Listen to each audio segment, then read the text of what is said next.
The butcher baker's frozen hunt.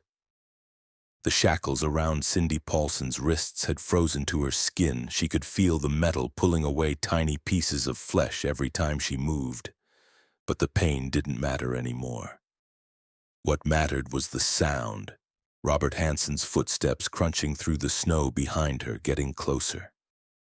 He'd given her a 30-minute head start. 28 minutes had already passed. It was June 17, 1983, and Cindy was running through the Nick River Valley, 40 miles north of Anchorage. The midnight sun cast everything in an eerie twilight that never quite became darkness. She could see her breath crystallizing in the air, each exhale a visible countdown of the life she was desperately trying to preserve. Behind her, she heard the distinct click-clack of Hansen chambering around in his Ruger Mini 14. "You're doing good, honey." His voice drifted through the spruce trees, sickeningly cheerful. "Better than the last one. She only made it to that clearing over there." He paused. "You can probably still see her if you look hard enough. The animals haven't finished with her yet." Cindy's 17-year-old legs burned as she pushed through the underbrush. The handcuffs he'd left on, his signature touch, kept catching on branches, jerking her backwards. She'd seen the Piper Super Cub he'd flown her here in, parked in a small clearing 300 yards back. She knew what happened to the girls he brought to places like this. She'd heard their stories whispered in the bars and streets of downtown Anchorage, but like everyone else, she'd assumed they were urban legends. Missing prostitutes and dancers, sure, but a respected baker from the suburbs hunting them like caribou? That was insanity. The insanity was real, and it was hunting her with the patience of a man who'd done this at least 17 times before. She crashed through a frozen stream, the shock of icy water filling her shoes. Her teeth chattered so violently she thought they might shatter. The temperature had dropped to 38 degrees, and she was wearing only the thin dress Hansen had allowed her to keep. Everything else, her jacket, her boots, her dignity, he'd stripped away in the basement of his house on Old Harbor Road before driving her to the airstrip. "I've been doing this for 11 years, he told her in that basement, his voice conversational as he showed her the collection of IDs. Dozens of them. Young women's faces stared out from laminated cards, and Cindy recognized 3. Joanna Messina, Sherry Morrow, Paula Goulding, girls she'd known from the streets, girls everyone said had just moved on, left Alaska, started over somewhere warm. "The police don't care about girls like you," Hansen had continued. "Nobody does. That's what makes this work." A rifle shot cracked through the air. The bullet hit a birch tree 6 inches from Cindy's head, sending bark fragments into her face. She screamed and changed direction, crashing through a thicket of devil's club, the thorns shredding her exposed skin. She could hear Hansen laughing, genuinely enjoying himself. "That was a warning shot, sweetheart. When I actually aim, I don't miss. I've got 62 confirmed kills. Big game. Dall sheep, bears, wolves. You're honestly not that different. You all run the same when you're scared." Cindy's mind raced through her options. She couldn't outrun him. He knew this terrain intimately, had probably hunted here dozens of times. She couldn't hide. The midnight sun eliminated shadows. She couldn't fight. He had at least 80 pounds on her and a rifle. Her only chance was to make it to the highway. She'd seen it from the plane, a thin ribbon of gravel cutting through the wilderness about 2 miles east. If she could just reach it. Flag down a car, scream loud enough. Another shot. This one hit the ground near her feet, spraying frozen earth across her calves. She could hear him getting closer, not even trying to be quiet anymore. He wanted her to hear him, wanted her to know escape was impossible. This was the game. The terror was the point. The killing was just the reward he gave himself at the end. "I've got a spot all picked out for you," Hansen called. "Right next to number 12. I think you'll like her. She's been there since '79, still got all her teeth. Bet you two could have been friends." Cindy's foot caught on a root, and she went down hard. The frozen ground knocked the wind from her lungs. She rolled onto her back, gasping, watching Hansen emerge from the tree line. He wasn't rushing. Why would he? He had the gun. He had the experience. He had done this successfully 17 times before. Maybe more. This was his element, the Alaskan wilderness that had swallowed so many girls and kept their secrets buried under permafrost and glacial ice.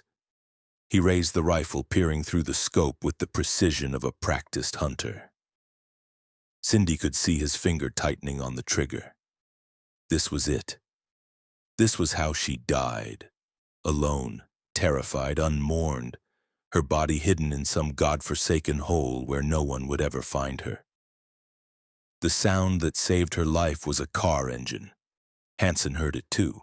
His head snapped toward the sound, confusion crossing his face. The highway was closer than he'd thought. They'd run farther than he'd calculated. A green pickup truck was visible through the trees less than 50 yards away. Someone was there, a witness. The one thing Robert Hansen had carefully avoided for over a decade. Cindy didn't hesitate. She screamed. Not a movie scream, a primal, lung-tearing shriek that carried across the tundra like a wounded animal's death cry.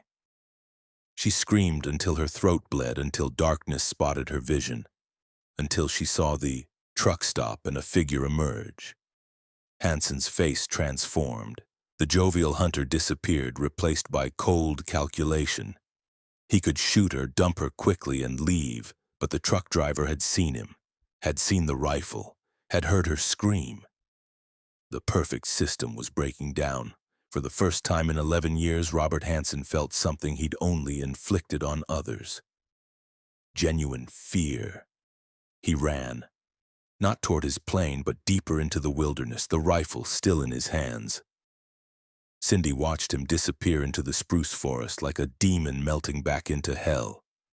The truck driver, a pipeline worker named Steve, found her collapsed on the frozen ground, handcuffs still attached, frostbite beginning to blacken her fingertips.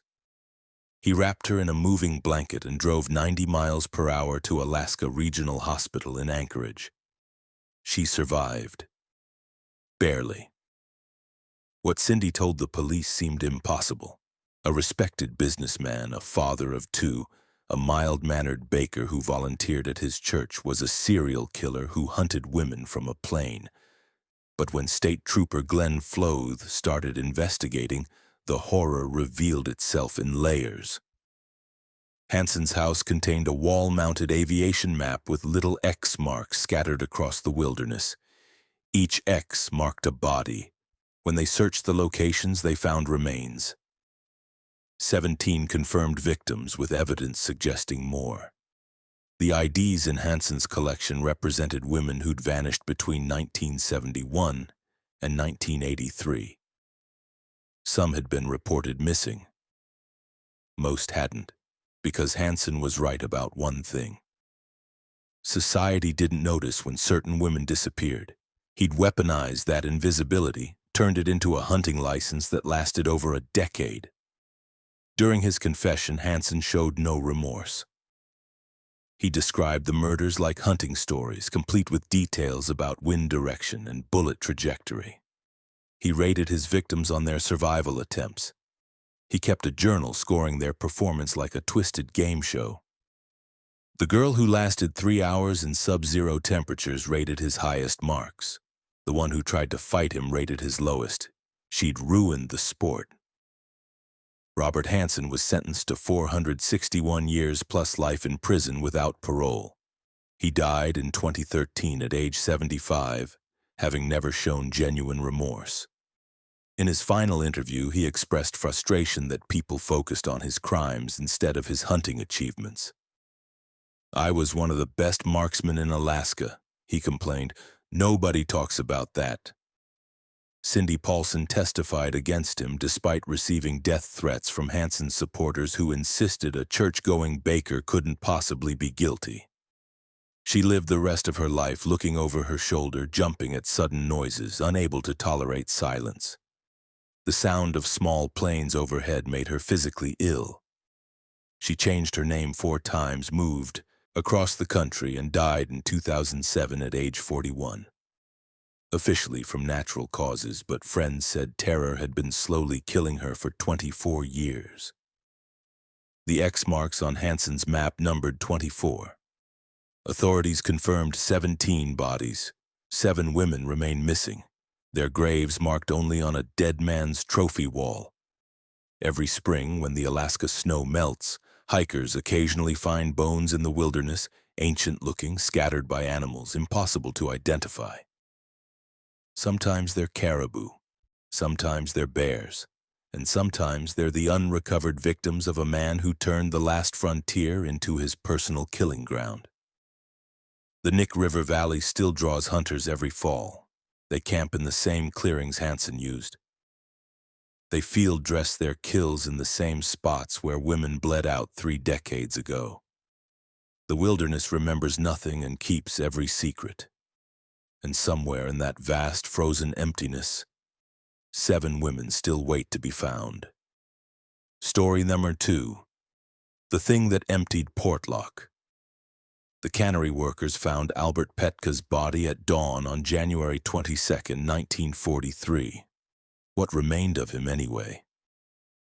He'd been torn open from collar to groin, his ribcage spread like butterfly wings. The Chromium Mining Company's night watchman had been a large man, 6'3", 240 pounds. But something had pulled him apart like wet tissue paper. His rifle lay 15 feet away, unfired. Whatever killed him had been too fast for fear, too sudden for defense. Portlock, Alaska was a fishing village on the southern tip of the Kenai Peninsula. Population 75. The settlement clung to Port Chatham's rocky shore, surrounded by dense Sitka spruce forest and the ice-gray waters of the Gulf of Alaska. The nearest town, Seldovia, was 30 miles north by boat. The nearest help was impossibly far away, and something in the forest had started hunting. Andrew Kamluck was the one who discovered Petka's remains. At 52, he'd seen men destroyed by industrial accidents, crushed by falling logs, mangled in fishing net machinery. But this was different. The wounds weren't random. Petka's organs had been removed with surgical precision and arranged in a circle around the body. His heart sat in the center, still steaming in the sub-freezing air. "Nantinak," whispered Tommy Johnson, one of the Sugpiaq elders who worked the cannery. His face had gone ash-gray. "The big hairy man. He's come back." The legends were old, older than the Russian fur traders who'd first mapped these shores in 1789. The Sugpiaq people told stories of Nantinak, a massive creature that lived in the deepest parts of the forest. Not quite bear, not quite man, but something worse than either. Something intelligent, something malicious, something that occasionally developed a taste for human flesh and systematically depopulated entire villages. Andrew had dismissed the stories as folklore. Now, staring at Petka's desecrated corpse, he wasn't so sure. They buried what they could find of Petka in the frozen ground and doubled the night watch. 2 men instead of 1, both armed with 30-06 rifles. They made it 3 nights. On the 4th night, February 1st, the screaming started at 2:17 a.m. By the time the other workers reached the North Cannery warehouse, they found both guards, Frank Jackson and Old Johansson, dead. Jackson had been thrown through a wooden wall with enough force to shatter 9 of his ribs. The impact crater was 7 feet off the ground. Johansson had simply vanished, leaving only his boots and a blood trail that led into the forest. They followed the trail for 300 yards before it stopped at a cedar tree. Johansson's vertebral column hung from a branch 12 feet up, picked clean of flesh, the skull missing. The thing had learned they were armed. It had adapted its tactics. It was hunting them strategically. Panic took hold of Portlock like a contagious disease. Families refused to let children out of sight. Men traveled in groups of 4 or more, rifles constantly loaded. The cannery closed. Nobody would work the night shifts, and daylight shifts ended at 3 p.m. when the winter sun started setting. The village contracted inward, everyone huddling in the school building and church, safety in numbers. It didn't help. On February 9th, Sharon McLeod disappeared from her own bedroom. Her husband Thomas woke to find her side of the bed empty, the window open and a handprint on the sill. Not a human handprint. This one was broader, longer, with fingertip marks that had gouged splinters from the wood. The bedroom was on the second floor. Whatever took Sharon had reached up, pulled her through the window, and climbed down with her. In the snow below, they found tracks. Massive humanoid footprints, each one 18 inches long and 8 inches wide, pressed 4 inches deep into frozen ground. They found Sharon 3 days later, or what the forest had left of her.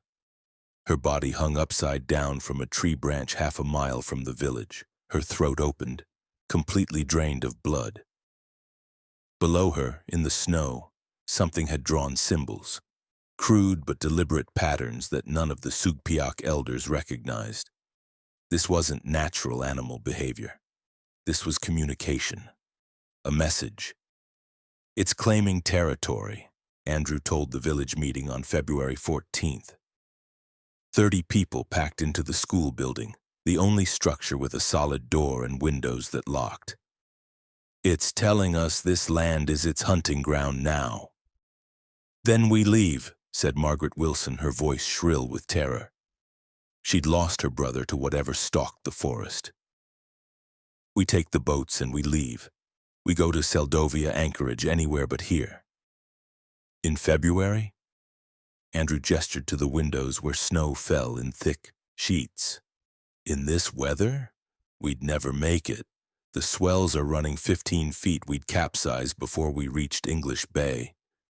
"Better than staying here," Margaret shot back. "Better than waiting to be picked off one by one." She wasn't wrong.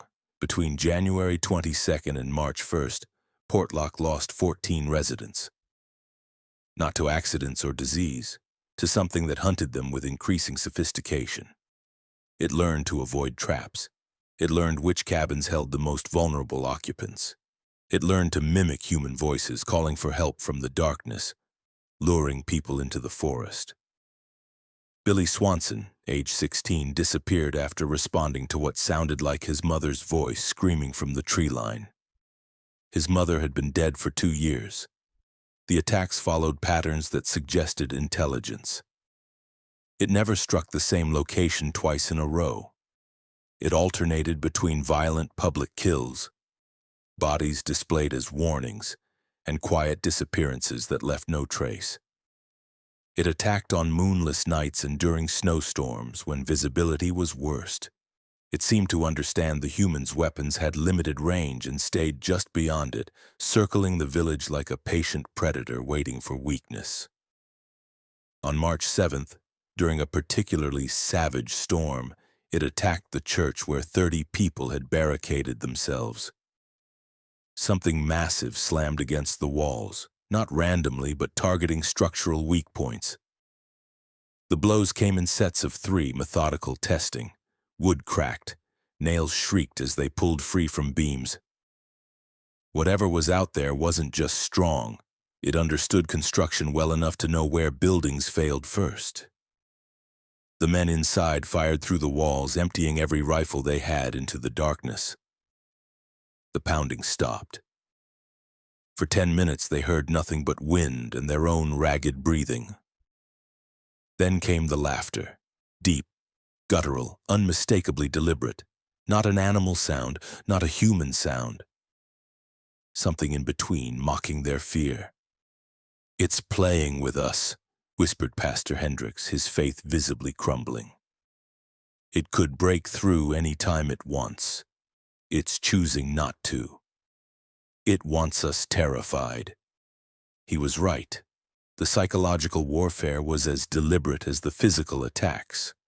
The creature had learned that fear was a weapon, that anticipation of violence was sometimes more effective than violence itself.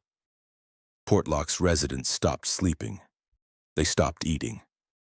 They aged years and weeks, their faces becoming hollow masks of exhaustion and dread.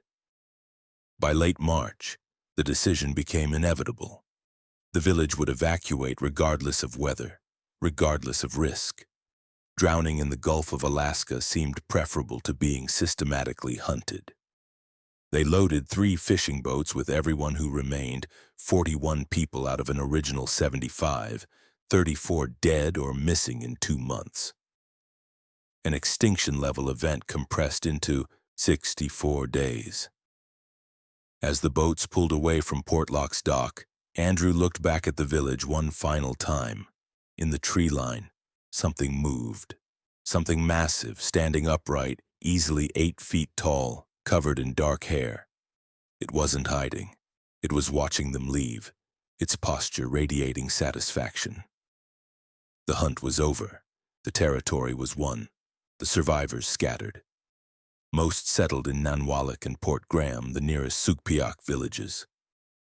Nobody went back to Portlock. Not to retrieve possessions, not to bury the dead properly, not even to investigate what happened. The village simply ceased to exist, abandoned to the forest and whatever claimed it.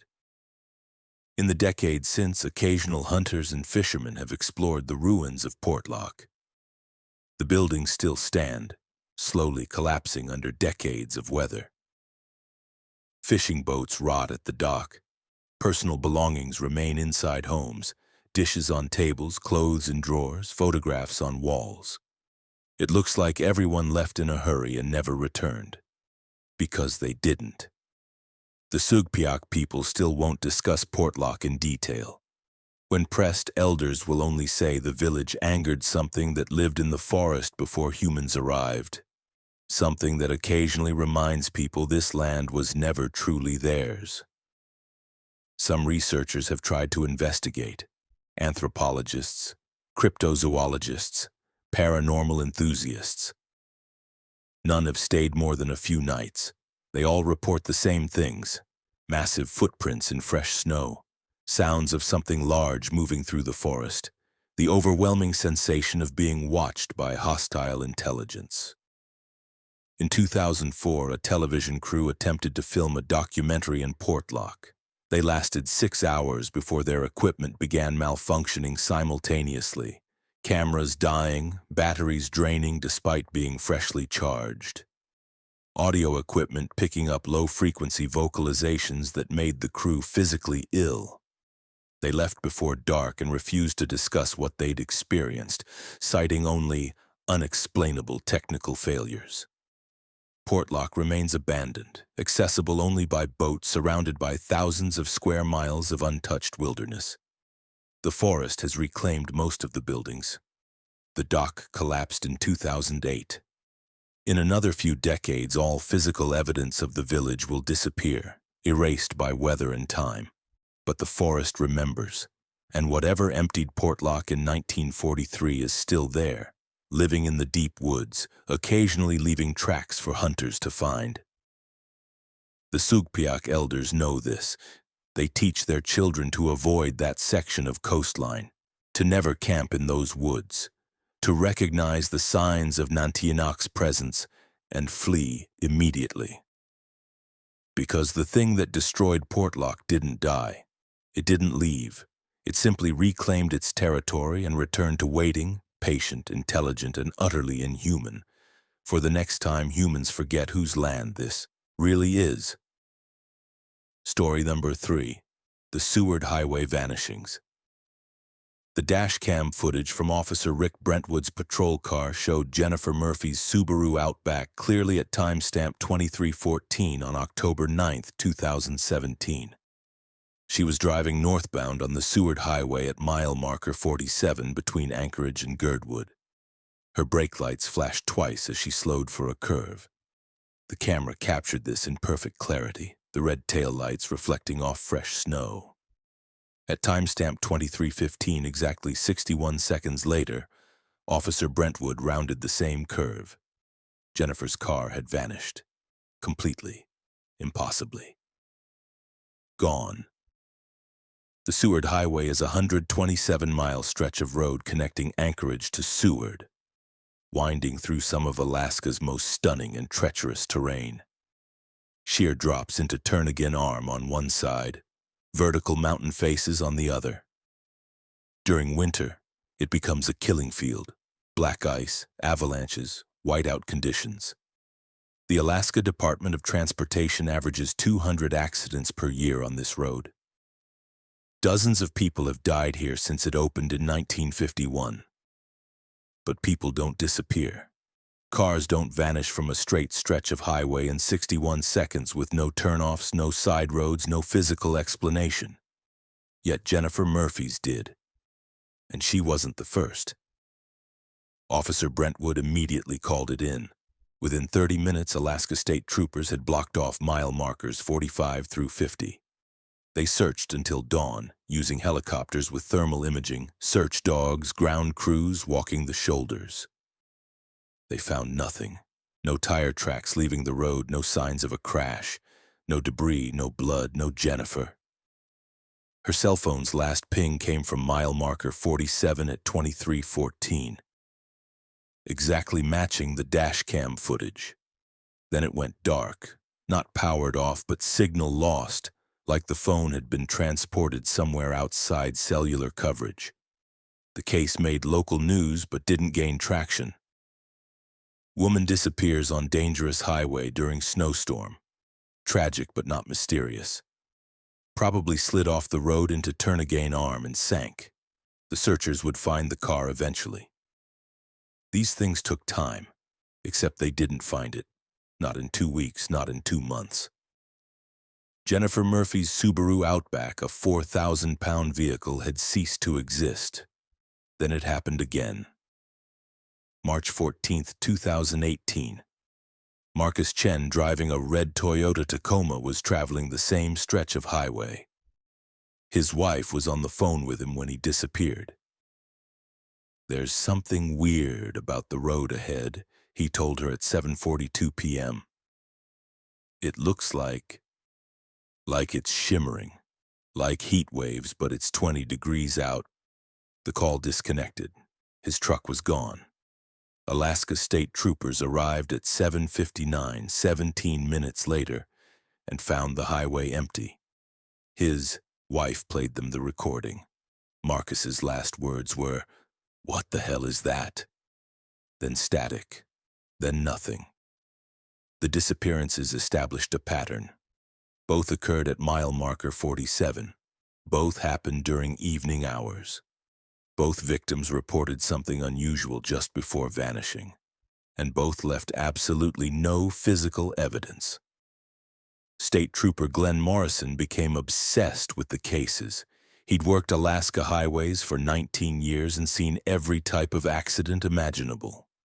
Tourists driving off cliffs, locals hitting moose at 80 miles per hour, drunk drivers frozen to death after crashing. But this was different. This violated physics. You couldn't lose a vehicle without a trace. Matter didn't just stop existing. He started investigating historical records and found something disturbing. The Seward Highway disappearances went back decades. Not frequent enough to trigger investigations, but persistent enough to establish reality. 8 confirmed cases since 1982 where vehicles vanished from mile marker 47 with no explanation. Always evening or night.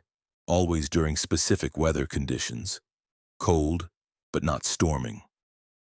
Clear enough to see, dark enough to miss details. And the number was accelerating. 8 disappearances across 36 years meant 1 every 4.5 years on average. But 3 had happened in the last 7 months. Glenn started spending nights parked at mile marker 47 watching. He brought thermal cameras, night vision equipment, electromagnetic sensors. Anything that might detect something ordinary vision missed. For 6 weeks, he saw nothing unusual. Just a normal stretch of highway. Cars passing safely, tourists stopping to photograph Turnagain Arm. Then on May 2, 2018, at 22:07, his equipment went haywire. Every sensor spiked simultaneously. The electromagnetic detector hit levels normally associated with radio towers. The temperature dropped 11 degrees in 90 seconds. And the road changed. Glenn watched through his windshield as the pavement at mile marker 47 began to shimmer, exactly like Marcus Chen had described. The air above the road distorted, creating a lens effect that made the mountains behind it appear to stretch and compress. It looked like heat haze, but his thermometer showed 31 degrees. The effect grew stronger, the distortion more pronounced, until the road ahead didn't quite look like a road anymore. It looked like a photograph of a road that had been imperfectly superimposed over reality. A car approached from the south, a silver Honda CR-V driven by someone who couldn't possibly see what Glenn was seeing. The way the road ahead had become something other than road. Glenn grabbed his radio, shouting for the driver to stop, but he was on the wrong frequency, the wrong channel, and the Honda kept coming at 55 miles per hour. It hit the distortion at mile marker 47 and Glenn's brain refused to process what happened next. The car didn't crash. It didn't swerve or brake. It simply transitioned. That was the only word that fit. The Honda entered the shimmering section of highway and continued driving. But it was no longer on the Seward Highway. Glenn could see this clearly through the distortion, like looking through rippled glass. The road the Honda was now traveling looked similar but wrong. The mountains were different shapes, the sky a different shade of darkness, the shoulder wider than it should be. The Honda's driver showed no sign of noticing anything unusual. Their brake lights flashed once as they slowed slightly for a curve that didn't exist on this version of the highway. Then the distortion collapsed. The shimmer vanished like someone switching off a television. The road returned to normal. The Honda was gone. Glenn sat frozen, his hands locked on the steering wheel, his mind trying to reconcile what he'd witnessed with any framework of reality that made sense. He'd just watched a car drive out of this world into somewhere else, some parallel stretch of highway that existed in the same physical space but wasn't quite the same place. He filed a report. His supervisors thought he'd suffered altitude sickness or carbon monoxide poisoning. They ordered a psychological evaluation. Glenn passed but was quietly reassigned to desk duty. His equipment readings were dismissed as malfunctions. His testimony was labeled unreliable. The official position remained that these were simply unsolved accidents on a dangerous highway, nothing more. But Glenn kept investigating privately. He tracked down families of previous disappearance victims and found something horrifying. The dreams. 6 families reported the same thing. Months after their loved ones vanished, they'd started having vivid nightmares where they saw their missing relative driving an endless stretch of highway. Always night, always alone, always trying desperately to reach an exit that never came. The dreams were too consistent, too detailed to be coincidence. Something was trying to communicate from wherever those vehicles had gone. One father, Daniel Reeves, whose daughter Emily had disappeared in 2003, claimed he dreamed her location so precisely that he drove to mile marker 47 and waited. On the anniversary of her disappearance, at exactly the time she'd vanished, he'd seen something. A flicker, a translucent image of his daughter's car overlapping the highway like a double-exposed photograph. She was still in the driver's seat, aged 15 years, visibly terrified, pounding on the windshield. The image lasted 4 seconds. Then nothing. "She's trapped there," Daniel told Glenn, his eyes red from decades of tears. "Wherever that road goes, she's been driving it for 15 years. She can't find the end. She can't stop. She's just driving. Forever." Glenn went back to mile marker 47 alone on October 9th, 2018, exactly 1 year after Jennifer Murphy disappeared. He brought camping equipment, high-end cameras, and a notebook filled with calculations about magnetic anomalies and temporal distortions that his supervisors would have called insane. At 23:14, the exact time Jennifer had vanished, the shimmer returned. Glenn's equipment screamed. The road transformed into that impossible overlay, showing two versions of the highway occupying the same space. And there, through the distortion, he saw them. Vehicles. Dozens of vehicles. All different makes and models from different decades, all driving slowly along this otherworld highway. Their drivers visible through windshields, confused, exhausted, desperate faces. He saw Jennifer Murphy's Subaru Outback. He saw Marcus Chen's red Tacoma. He saw Emily Reeves's 1998 Honda Civic. He saw vehicles from the 80s with rusted paint and vehicles from the 1960s that should have long since decayed. All of them trapped in this loop, this pocket dimension, this stretch of highway that had somehow become separated from normal reality but remained tethered to mile marker 47. Glenn grabbed his radio, trying to broadcast on every frequency, hoping somehow the trapped drivers could hear him. "You're in a loop. You need to stop driving. Break the pattern." Jennifer Murphy's face turned toward him.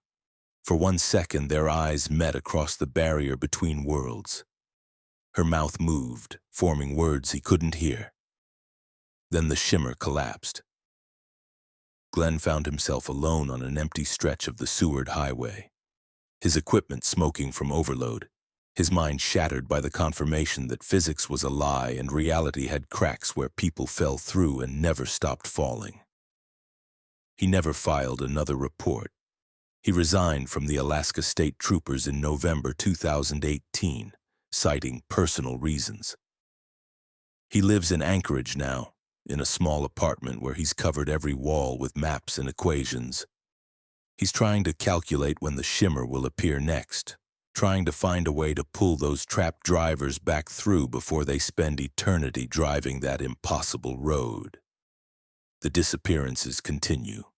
September 2019, a tourist from Seattle vanished at mile marker 47. April 2020, a local contractor. January 2021, a mother of 3.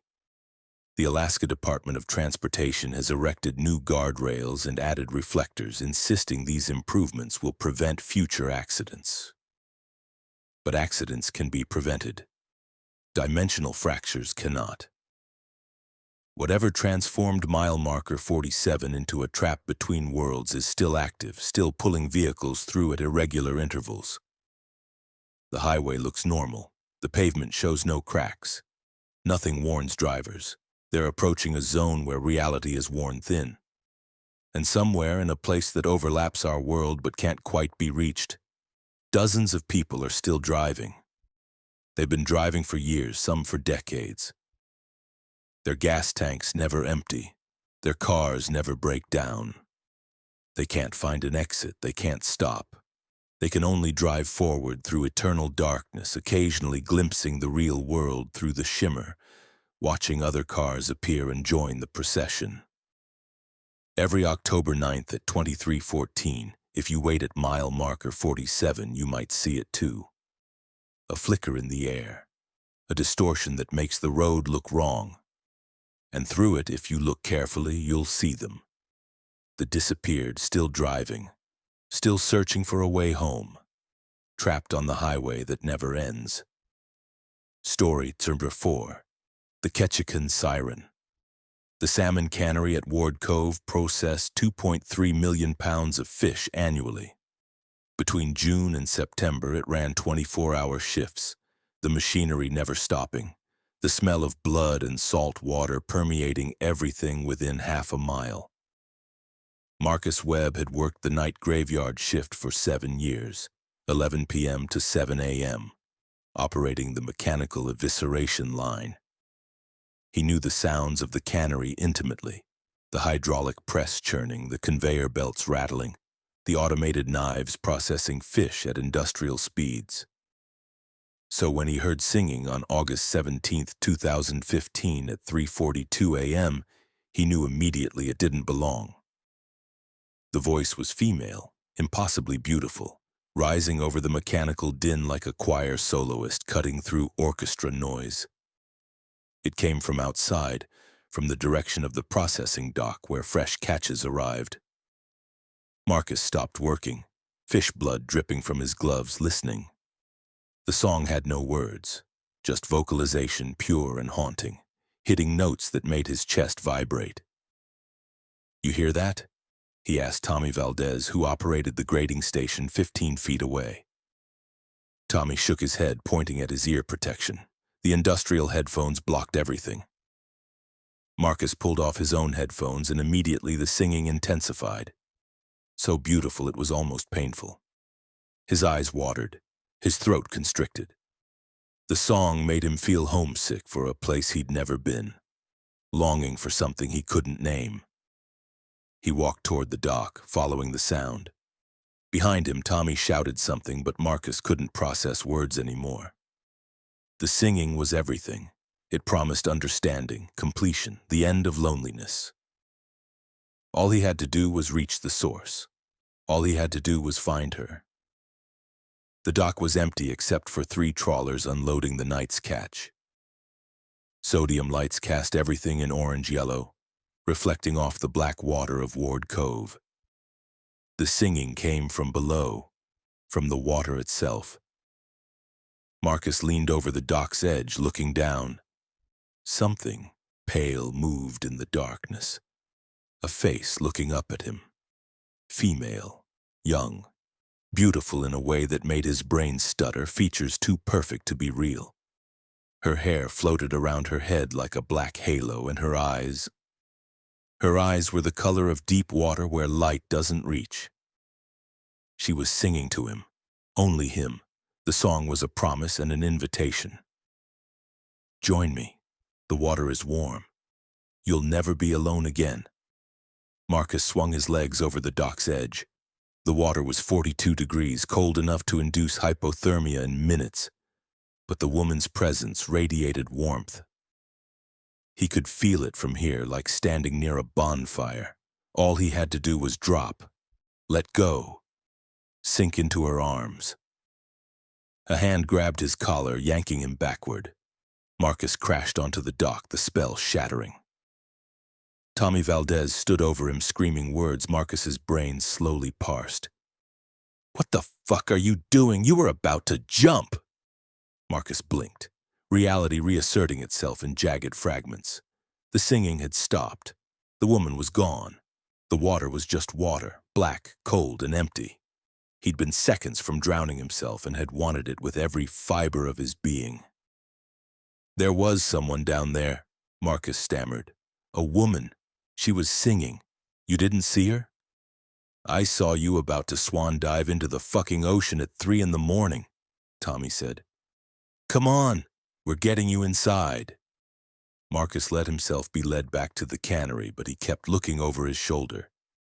The water remained empty, but he could still feel her attention. Hungry, patient, waiting for the next opportunity. That should have been the end of it. A hallucination brought on by exhaustion or carbon monoxide or any number of rational explanations. Except 2 nights later, Derek Hansen walked off the same dock at 4:15 a.m. and didn't come back up. They found his body 3 days later, washed up at Refuge Cove 6 miles south. The autopsy showed no signs of struggle, no water in his lungs. Derek had been dead before he hit the water, his heart stopped by causes the medical examiner couldn't identify. His face was locked in an expression of absolute bliss. The cannery workers started talking. The older guys, the ones who'd fished Alaska waters for decades, shared stories over cigarettes during breaks. Stories about the Ketchikan siren, a legend that went back to the Tlingit tribes who'd lived here for thousands of years. They called her Quat, the drowned woman, a spirit that lived in the deep channels around Ketchikan and fed on loneliness. She found men working alone, men separated from families, men who carried sadness in their hearts. And she sang to them.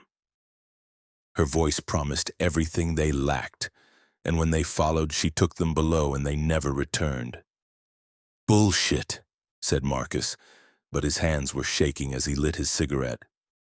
"Derek's the fourth one in 20 years, said Ray Coleman, a 60-year-old trawler captain with a face like cured leather.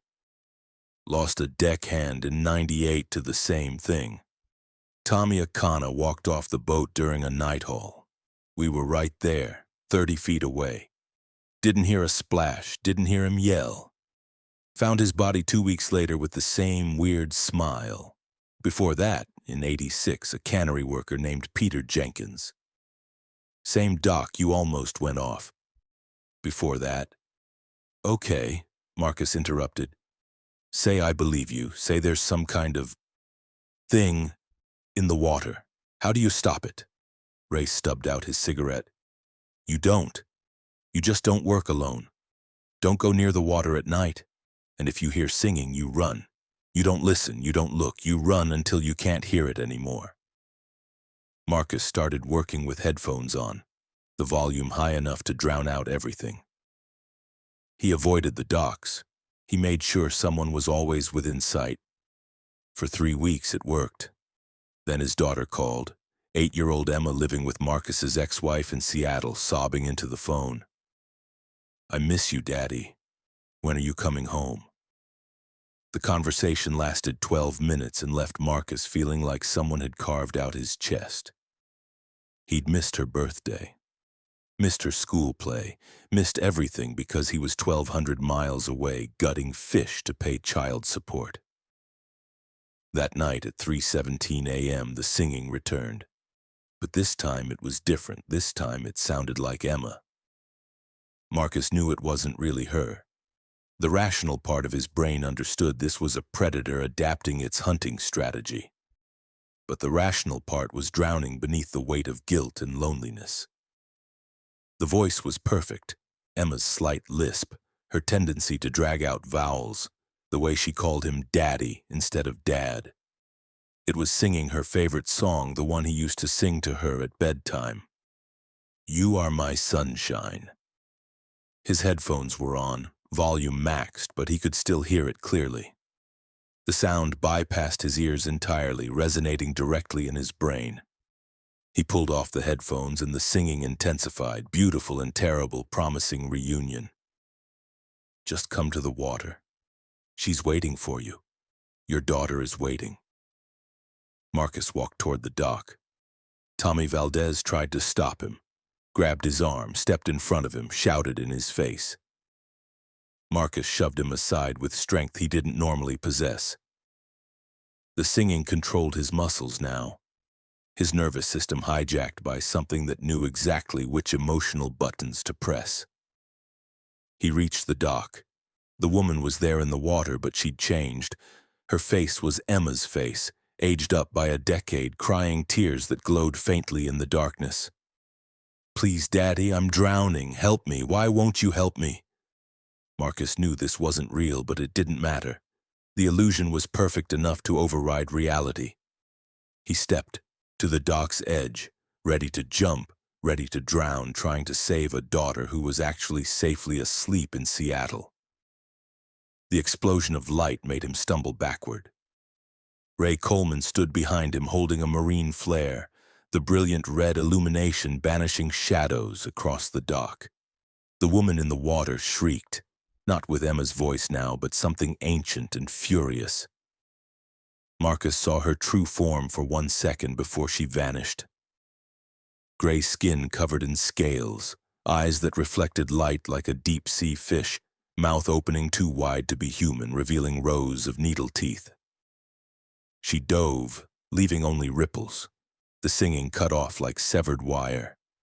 Marcus collapsed, gasping, his mind his own again. "Flares," Ray said, his face grim. "Only thing that works. Light drives her back, not for long though, she'll try again." Marcus requested immediate transfer to day shift. Management denied it, they were short-staffed on nights. He quit instead, willing to break his contract and forfeit 2 months' wages rather than work that dock after dark. The cannery replaced him within a week. They always needed workers. The turnover was high in Ketchikan, though management blamed it on the isolation and weather rather than anything supernatural.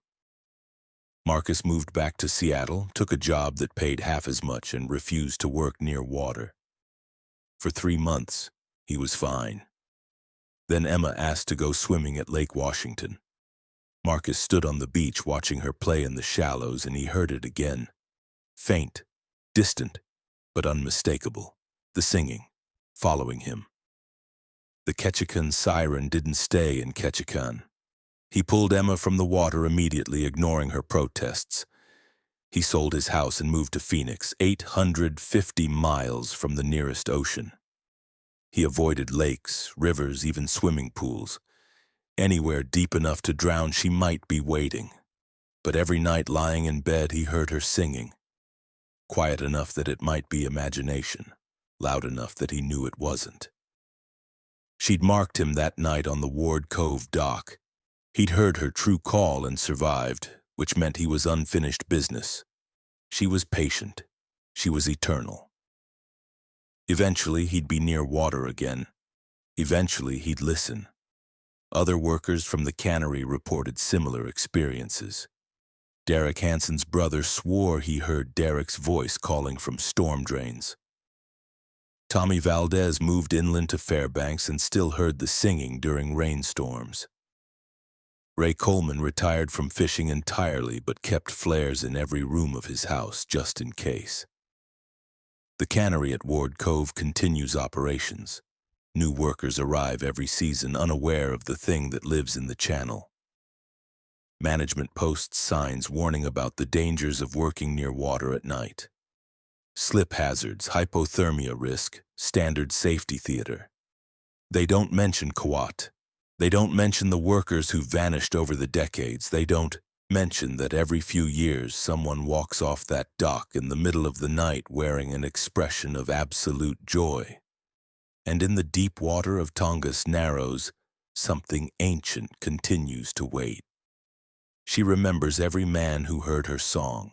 She knows their names, their regrets, their deepest loneliness. She sings with the voices of dead children, lost lovers, forgotten parents, perfectly mimicking whatever will break their hearts and lure them close, because the water is always there.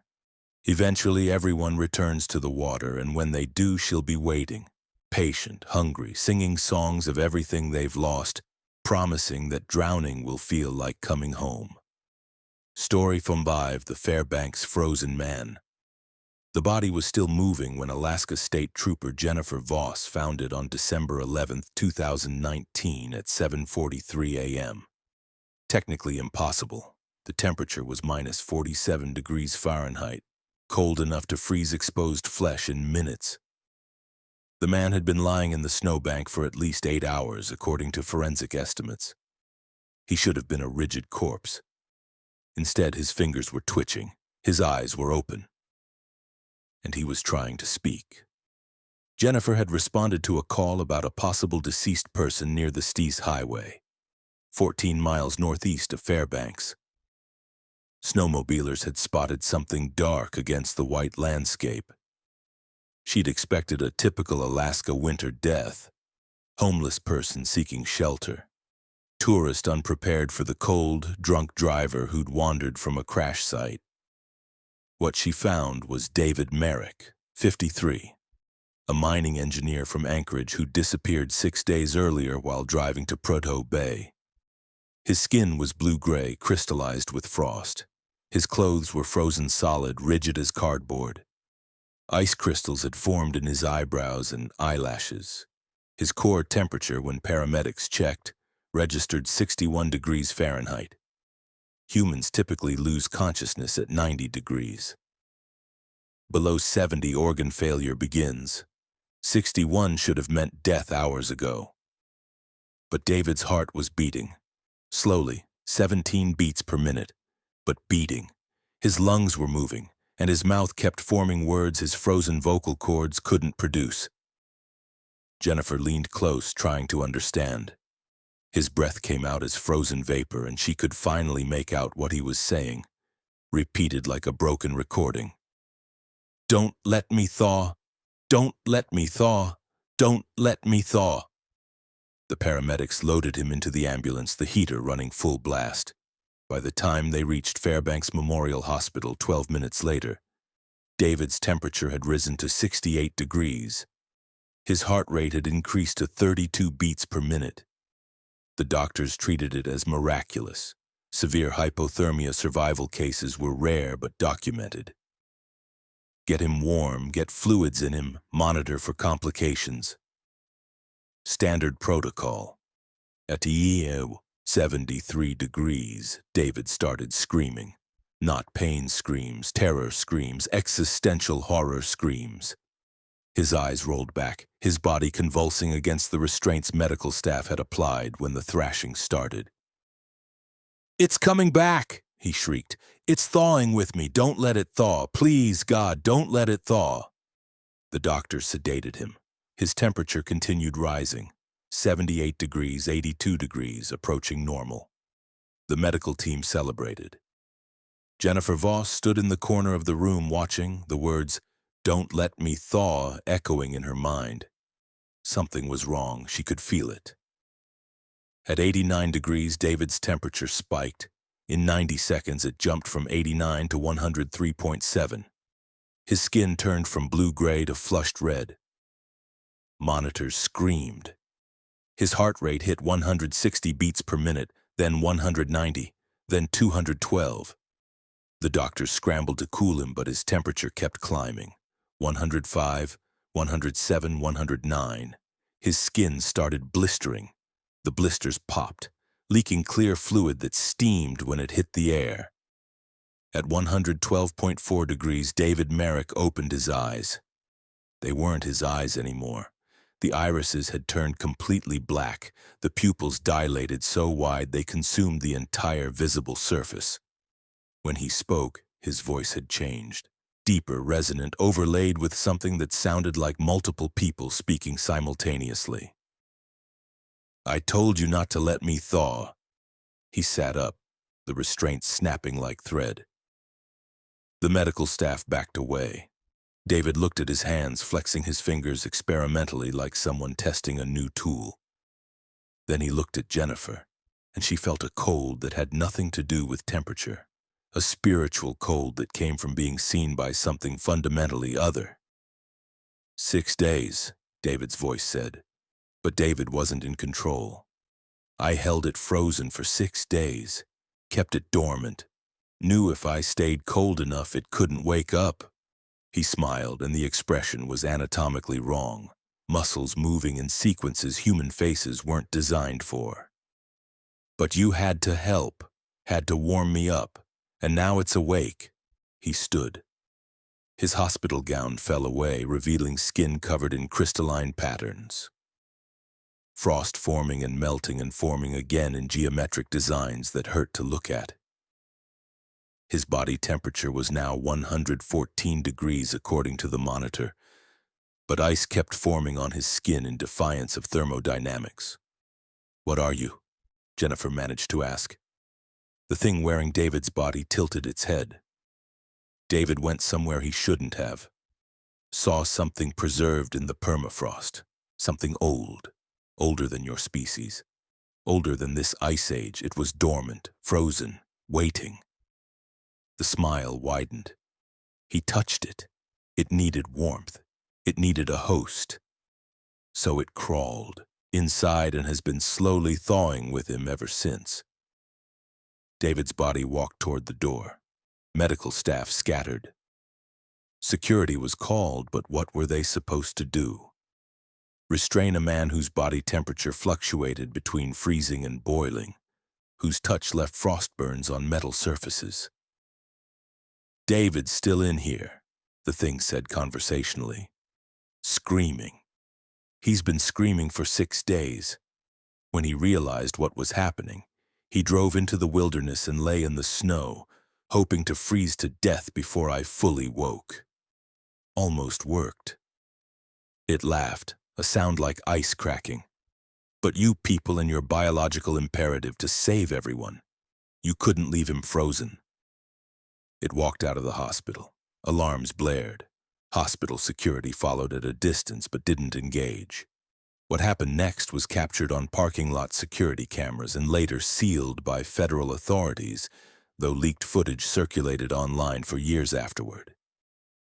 David's body stood in the parking lot, temperature monitors showing 116 degrees, steam rising from exposed skin despite the -42 ambient temperature. Then it screamed. Not David's scream anymore, but something that shattered every window within 300 feet.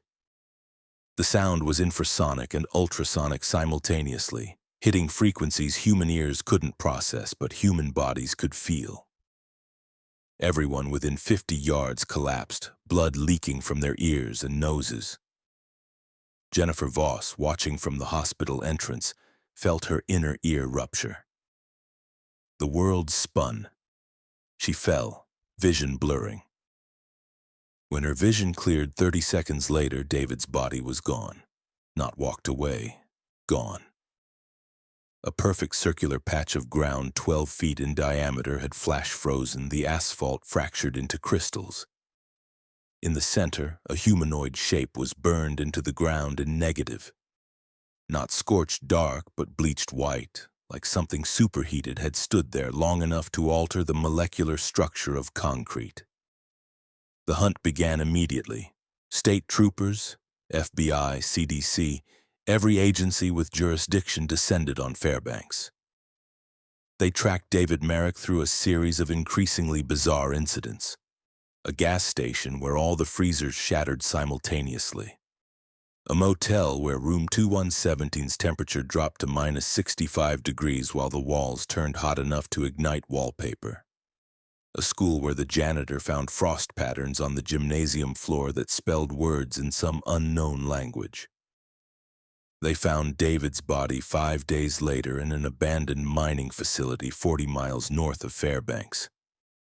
He was dead finally, core temperature -12 degrees, frozen solid, every cell in his body crystallized. But his face was locked in an expression of relief. He'd found a way to kill himself, apparently. Frozen himself deliberately in an industrial freezer, overriding the safety mechanisms and locking himself inside until his core temperature dropped below survivable limits. The autopsy revealed impossible contradictions.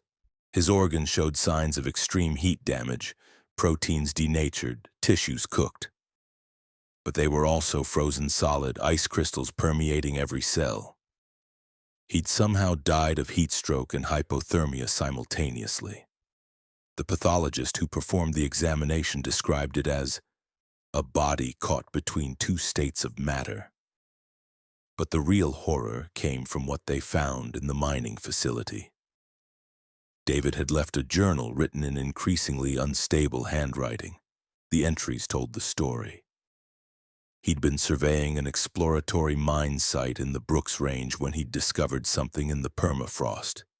A layer of ice that shouldn't exist, compressed and crystalline in ways that didn't match any known geological formation. Curiosity had made him take a core sample. The moment he'd broken through, something had entered him. Not through his mouth or nose, through his skin, through his pores. Microscopic particles that felt like frozen needles burrowing into his tissues. Within hours, he'd felt it spreading. Not infection, colonization. Something that had been dormant for thousands or millions of years, preserved in ice, waiting for warmth. It used his body heat as an incubator. The warmer he stayed, the faster it grew, the more control it took. David had realized he had two choices: die, or become a vector for something humanity had no defense against. So he'd driven into the wilderness, stripped down to minimal clothing, and lay in the snow trying to freeze himself to death before the thing fully matured. He'd almost succeeded, but the paramedics had saved him, had warmed him up, had given the thing the heat it needed to complete its life cycle. The final journal entry, written after he'd escaped the hospital, was barely legible. I can feel it trying to leave. It's finished with me. It wants to spread, needs more hosts, warmer bodies. I'm keeping myself as cold as possible. stealing ice from freezers, sleeping in snowbanks, anything to slow it down, going to the mine, going to the old freezer facility, going to lock myself in and destroy the controls. Minus 120 degrees. Should be enough, should keep it contained. If anyone finds this, don't thaw me, don't autopsy me, burn the body. Burn it at high enough temperature that every cell vaporizes. Don't let this spread. The authorities ignored his final request. David's body was transported to a CDC facility in Atlanta for study. Scientists wanted to understand what had infected him, classify it, potentially weaponize it, or develop treatments. Jennifer Voss visited the mining site where David had discovered the anomalous ice. The core sample he'd taken was still there, partially melted. The ice wasn't ice, not really. Under microscopic examination, it proved to be a matrix of crystalline structures that contained preserved microorganisms unlike anything in existing databases. Not bacteria, not viruses. Something else entirely. Something that had survived freezing for potentially millions of years, waiting for the climate to change, for the permafrost to melt, for any host warm enough to reactivate them. Alaska's permafrost was thawing at accelerating rates due to climate change. Thousands of square miles of ice that had been solid for millennia were becoming mud. And inside that ice, preserved at temperatures cold enough to keep them dormant, were things that predated human evolution. Things that were about to wake up. David Merrick was the first. In the months following his death, 17 more cases appeared across northern Alaska. People who developed impossible fevers while their skin formed frost. People whose body temperatures oscillated wildly between hypothermia and hyperthermia. People who spoke with voices that weren't their own, claiming to be older than the ice finally free after eons of frozen sleep. The CDC classified it as a localized outbreak and imposed information quarantine. The cases disappeared from public records. The victims were contained in specialized facilities where they were kept in medically induced comas at carefully controlled temperatures, cold enough to slow the entity's activity, warm enough to keep the hosts alive. But Jennifer knows the truth. She visits David's grave sometimes, though it's not really a grave. It's a specialized cryogenic facility disguised as a cemetery plot. David Merrick's body is stored at minus 200 degrees Fahrenheit, cold enough that even the thing inside him can't function.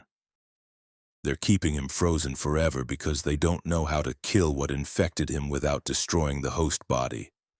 And they're afraid of what burning him might release into the atmosphere. And every winter, when temperatures drop below minus 40, Jennifer hears about new cases.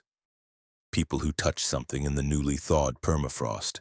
People who bring home unusual ice samples. People who wake something that should have stayed frozen. The number grows every year as Alaska warms, as the ice releases its contents, as humanity discovers too late that some things were buried in permafrost for a reason. Because the cold wasn't just preserving them, it was protecting us. And now the ice is melting and they're waking up and there's no way to freeze them again. Story, Smar 6, The Anchorage Apartment. Melissa Torres signed the lease for apartment 214 at the Turnagain Arms Complex on September 3, 2021. The rent was criminally cheap, $850 a month for a two-bedroom in Anchorage, where studio apartments typically started at $1,200. The property manager, Richard Dyer, had been almost too eager to rent it to her, barely checking her credit, accepting her deposit immediately, pushing the keys across the desk before she could reconsider. Previous tenant left suddenly, Richard had explained when Melissa questioned the price. We're just trying to fill it quickly, you know how it is. She should have asked why.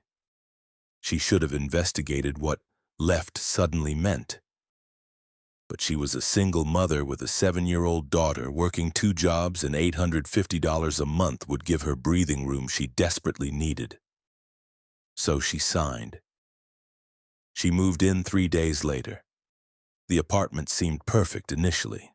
Second floor, corner unit, large windows with views of Cook Inlet. The previous tenant had left furniture, a couch, a dining table, even beds in both bedrooms. Richard said she could keep it all, seemed almost relieved she would. The place was clean, recently painted, no obvious signs of damage, except for the smell. Faint but persistent, like spoiled meat left in a closed space. Melissa assumed it was something in the vents, maybe a dead animal in the walls. She bought air fresheners, opened windows despite the September cold, ran fans constantly. The smell faded but never quite disappeared. Her daughter Sophia noticed it too. "Mommy, something smells yucky in my room." "I know, sweetie. We'll get it fixed." But Melissa had checked behind furniture and closets under the bed. There was no source, just the smell, always there, slightly stronger at night.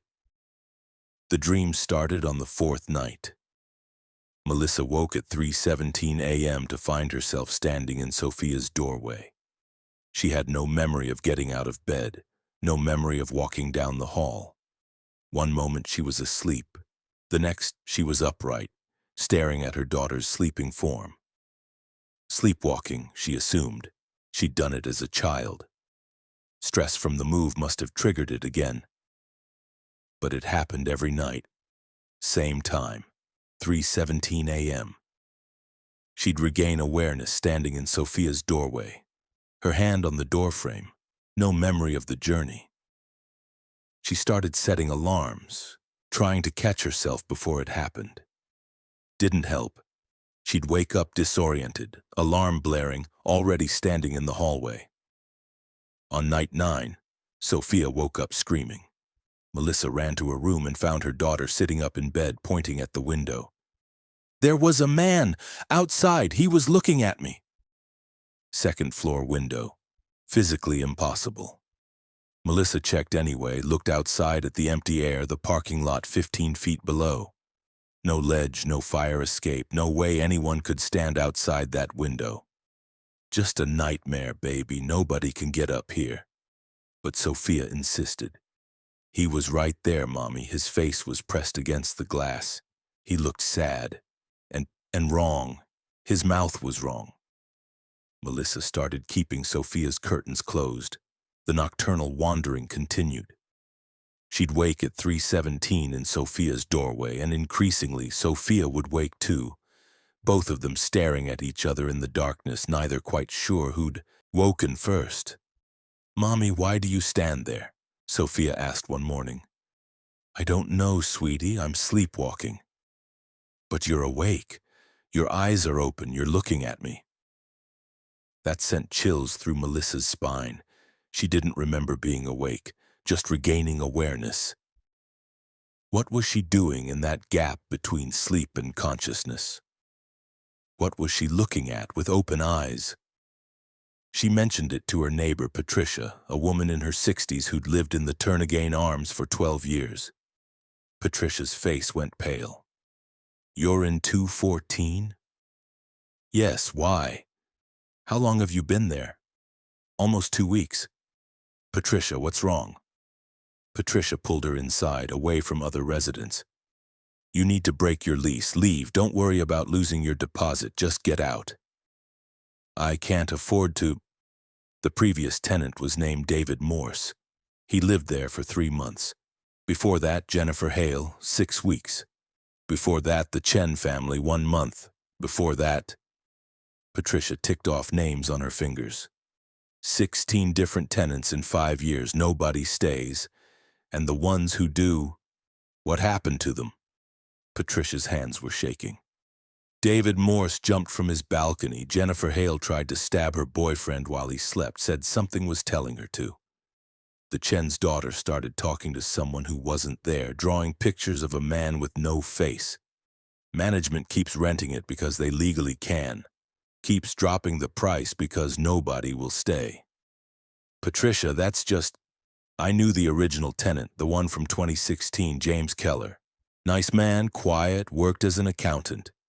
6 months after he moved in, he murdered his girlfriend, strangled her in that apartment. Room 214, bedroom closest to the kitchen. Patricia gripped Melissa's arm. Sophia's room, that's where it happened, and James swore at his trial that he didn't do it. Said something else had been in the apartment with them, something that took control. Melissa pulled away, heart racing. That's insane. You're trying to scare me. I'm trying to save you. Whatever is in that apartment, it doesn't leave, it stays, and it does something to people. Melissa didn't break the lease, couldn't afford to. But she started researching. Found the news articles about James Keller's trial. Found forum posts from previous tenants describing similar experiences. Sleepwalking, waking up in strange positions, the feeling of being controlled. Found that James Keller was still in prison, still claiming he hadn't killed his girlfriend Rebecca, still insisting something else had used his hands. The phenomena escalated. Melissa woke at 3:17, standing in Sophia's doorway, but now she was holding things.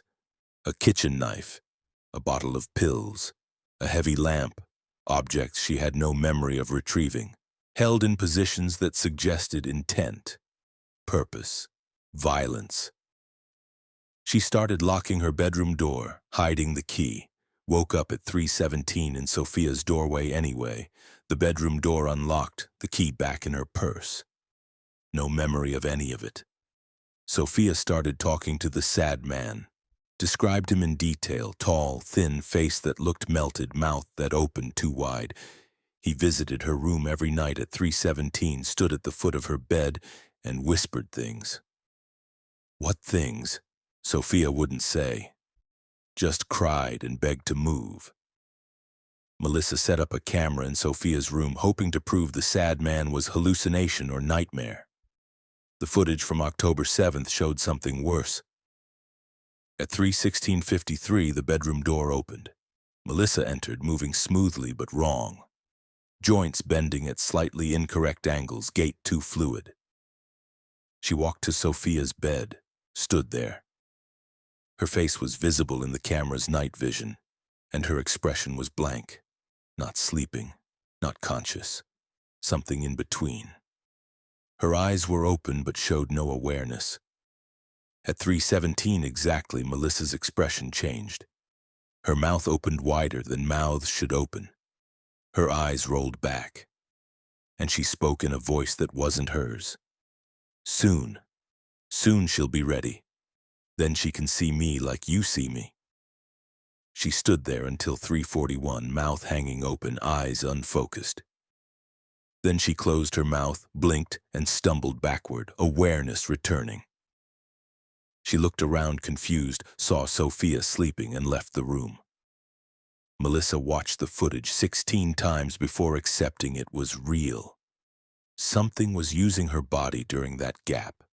Something was speaking with her voice. Something wanted Sophia to be ready for something. She packed immediately. Didn't care about the lease, the deposit, the furniture. Threw clothes in garbage bags, grabbed Sophia from school, and drove to a motel. She texted Richard Dyer that she was leaving, that he could keep the deposit, that she never wanted to return. Richard's response came immediately. I understand, I'm sorry, I should have told you, it happens to everyone. What is it? James Keller's girlfriend, Rebecca. She died in that apartment, and something about the way she died, the fear, the betrayal, dying at the hands of someone she loved, trapped her there. But she's not a ghost. She's something worse. She's incomplete. She needs to finish dying, and she can only do that by dying again through someone else. She takes control of whoever sleeps there, makes them kill someone they love. Once that happens, she can finally leave. Why don't you close the apartment, stop renting it? We tried. The management company sealed it for 8 months. But people kept reporting noises, kept seeing someone in the windows. And the smell, it started spreading to adjacent units. Residents complained. So we reopened it. And everything stopped. As long as someone lives there, she stays contained. As long as she has hope of finishing her death, she doesn't spread. Melissa felt nauseous. You're sacrificing tenants? We're preventing something worse. The 3 times we tried to renovate or exercise the apartment, she expanded. Started appearing in other units. Started taking control of other residents. She needs to be fed possibility. As long as someone lives there, she focuses on them. Otherwise, she spreads. Melissa never went back. Lost her deposit, lost the furniture, didn't care. She moved to a different part of Anchorage, told Sophia never to speak about apartment 214, tried to forget. But 6 weeks later, she saw the news. New tenant in 214, a young couple just married. The wife had stabbed her husband 17 times while he slept. She told police she didn't remember doing it, that she'd woken up covered in blood, that the last thing she remembered was going to bed. The husband survived. The wife was charged with attempted murder. The apartment stayed empty for 2 months before Richard rented it again. Rent dropped to $750. A college student took it, lasted 4 weeks before his roommate called police because he'd woken up with his hands around his roommate's throat. The cycle continues. The Turnagain Arms keeps apartment 214 listed at below market rates. People desperate for affordable housing keep renting it. They last weeks or months before something happens. Violence, attempted murder, unexplained injuries. Some tenants report the same phenomena Melissa experienced. Others have no memory of their time there, just wake up one day realizing weeks have passed in fugue states. The apartment wants to finish dying. Rebecca's death was incomplete, interrupted, left her suspended between life and death. She needs to experience murder from the killer's perspective to balance what she experienced as victim. She needs to complete the cycle.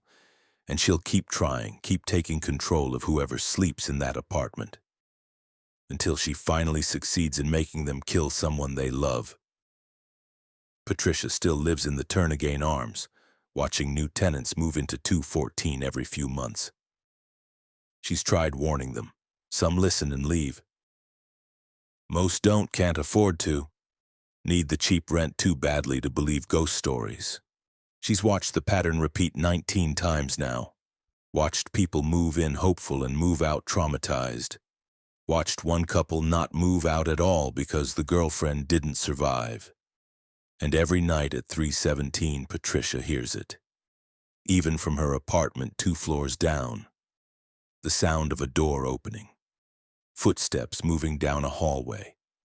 And sometimes, if the night is very quiet, a voice that isn't quite human whispering, "Soon, soon, soon." Story number 7, The Dalton Highway Runner. Tyler Kaufman's dashboard camera captured it first at timestamp 0247 on November 4th, 2020. He was driving northbound on the Dalton Highway, the infamous haul road that runs 500 miles from Fairbanks to Prudhoe Bay, servicing Alaska's North Slope oil fields. November in the Arctic meant total darkness, temperatures at minus 32 degrees and roads that could kill you in dozens of ways. Tyler had driven this route 400 times in 6 years as a freight hauler. He knew every mile marker, every dangerous curve, every spot where ice formed unpredictably. He didn't know about the runner. The figure appeared in his headlights at mile marker 173, sprinting down the highway's center line. Human-shaped, moving fast, faster than any human should move. Tyler's truck was traveling 60 miles per hour and the figure was pacing him, not falling behind, not pulling ahead. Matching his speed exactly, legs pumping in rhythmic strides, arms swinging with mechanical precision. Tyler slowed to 50. The figure slowed to 50. Tyler accelerated to 65. The figure matched him. Always the same distance ahead, approximately 200 feet, always centered in the road, always running. "What the fuck?" Tyler muttered, grabbing his CB radio. Any trucks near mile marker 173? You got eyes on something weird on the road? Static answered. The Dalton Highway was one of the most isolated roads in North America. Encounters with other vehicles happened every 30 to 60 minutes, not every few seconds. Tyler was alone out here with whatever was pacing his truck. He flashed his high beams. The figure didn't react, didn't turn around, just kept running. Tyler's mind cycled through explanations: drunk person, someone fleeing a crashed vehicle, hallucination brought on by exhaustion. None fit.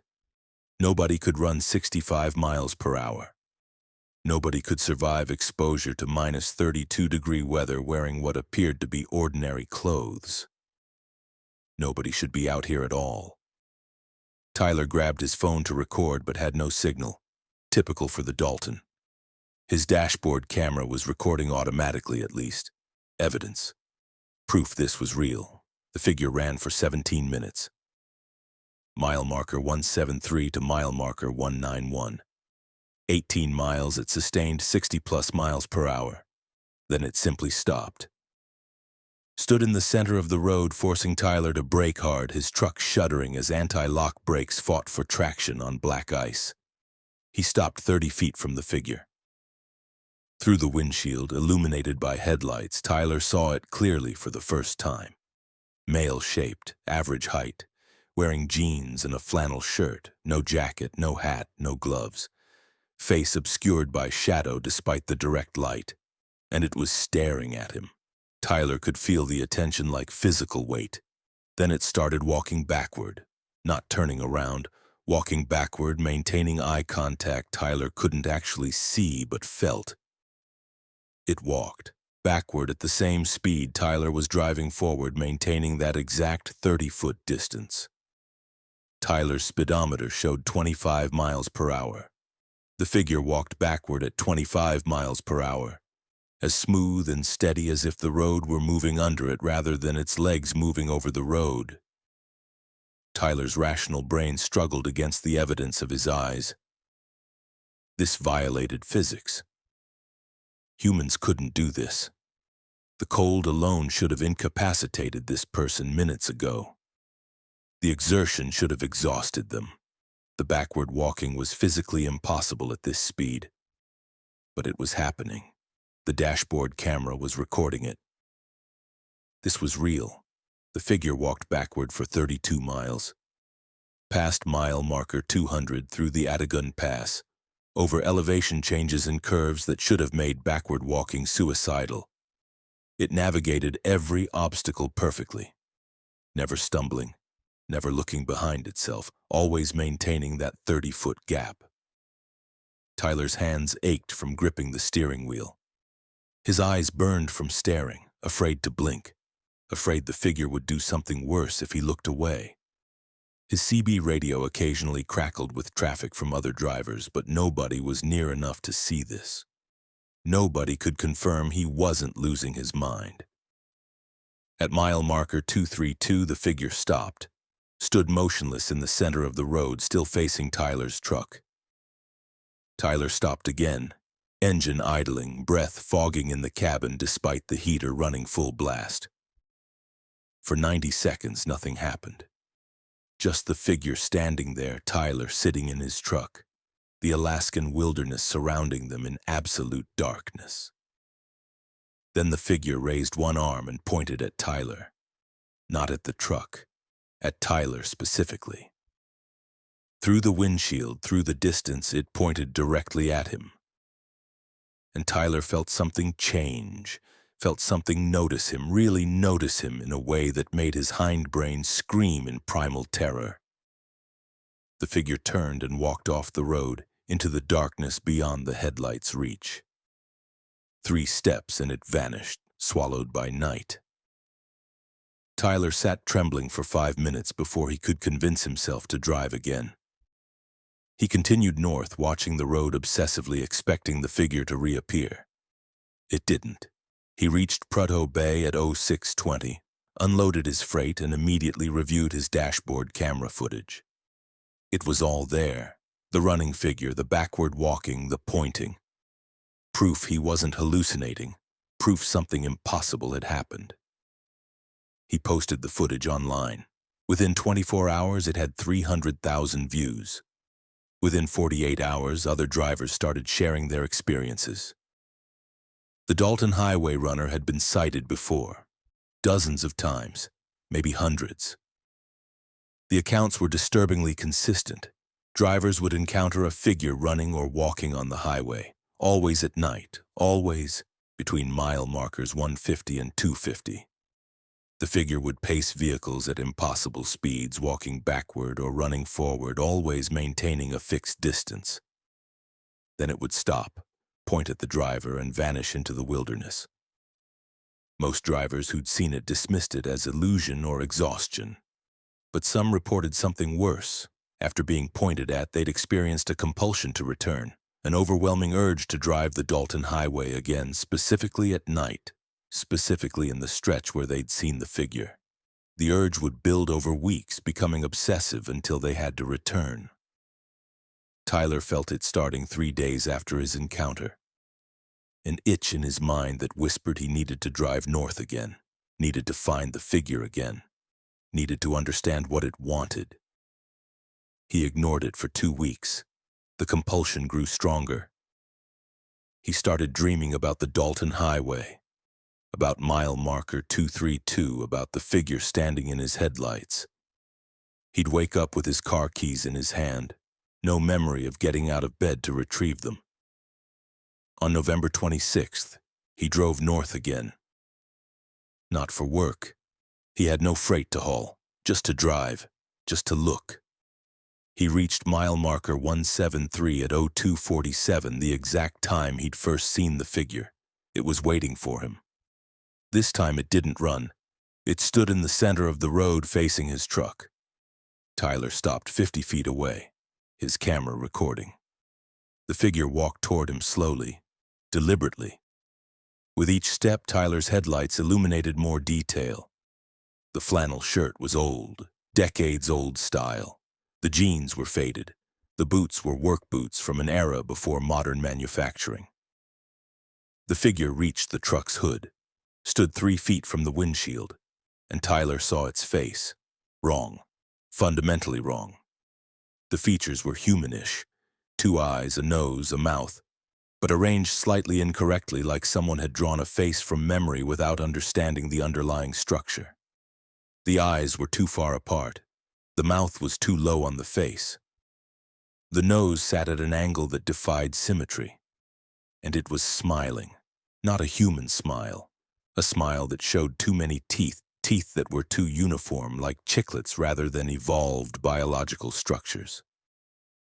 The figure raised one hand and placed it on the hood. Metal groaned under impossible pressure. The hood began to crumple inward, steel deforming like aluminum foil. Tyler screamed and threw the truck into reverse, tires spinning on ice, engine roaring. The figure didn't chase him, just stood in the road smiling, watching him retreat. When Tyler reached a curve that blocked his view, he turned the truck around and fled south, driving 80 miles per hour on roads that could kill at 60. Not caring, just needing distance between himself and that thing. He sold his truck a week later, quit his job, moved to Juneau, as far from the Dalton Highway as you could get while remaining in Alaska. He never drove professionally again, but the compulsion didn't stop. Even 1,200 miles away, he felt it. The urge to return, the need to drive north, the certainty that the figure was waiting for him at mile marker 232. That it had marked him somehow by pointing, that he belonged to it now in some way he didn't understand. Other drivers who'd been pointed at reported the same thing. The compulsion to return, dreams of the highway, waking up driving north with no memory of how they'd gotten behind the wheel. 3 drivers had disappeared entirely, quit their jobs, left families, drove north, and were never seen again. Their trucks were found abandoned on the Dalton Highway in the 200-mile marker range, doors open, engines still running, no sign of the drivers. Theories proliferated online. Ghost of a construction worker killed during the highway's building. Alien entity studying humans. Interdimensional traveler. Tulpa created by collective fear.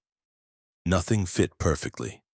Nothing explained why it could pace vehicles at 70 miles per hour, why it could walk backward faster than humans could run forward, why its face was wrong in ways that suggested it was wearing humanity as an ill-fitting costume. The Alaska Department of Transportation denied everything. Dismissed the sightings as fatigue-induced hallucinations common among long-haul drivers in extreme conditions. The dashboard camera footage was explained away as shadows and lens artifacts. The disappearances were attributed to accidents or voluntary departures. But the drivers know. They share information through private forums, warn each other about the danger zones, compare experiences. Mile markers 150 through 250, 0200 to 0400 hours, any night between October and March when darkness is total. Those are the conditions, those are when it appears. And if you see it, if it points at you, you're marked. The compulsion will begin, you'll dream about returning. You'll wake up with your keys in your hand. You'll find yourself driving north without meaning to. You'll feel it calling across hundreds of miles, patient and persistent. Some drivers fight it successfully. Change careers, move out of state, avoid driving at night. Others can't resist. The compulsion becomes too strong. They return to the Dalton Highway, drive into the darkness, and aren't seen again. Their trucks are found days or weeks later, abandoned but intact. No signs of struggle, no clues about where the drivers went. Tyler still lives in Juneau. He doesn't own a car anymore. Takes the bus, walks, avoids driving entirely. But some nights he wakes at 0247, standing in his living room, car keys that don't exist anymore clutched in his hand. Some nights he dreams he's driving north, the Dalton Highway stretching endlessly ahead, and something is running beside his truck, keeping pace, waiting for him to stop. And in those dreams he knows he'll return eventually. The compulsion will win, maybe in a month, maybe in a year. But eventually he'll find himself driving north, drawn by something stronger than fear or logic. He'll reach mile marker 232 at 0247. The figure will be waiting, smiling its wrong smile, ready to show him why it marked him, what it wants from those it points at. The Dalton Highway remains open, traveled by hundreds of drivers every week. Most see nothing unusual, some see the runner. And those who get pointed at? They don't talk about it publicly anymore, they just disappear one by one, drawn back to that dark stretch of road where something that almost looks human runs at impossible speeds through -30-degree darkness, patiently collecting whatever it marks. Because once it points at you, you belong to it, and eventually it collects what it owns,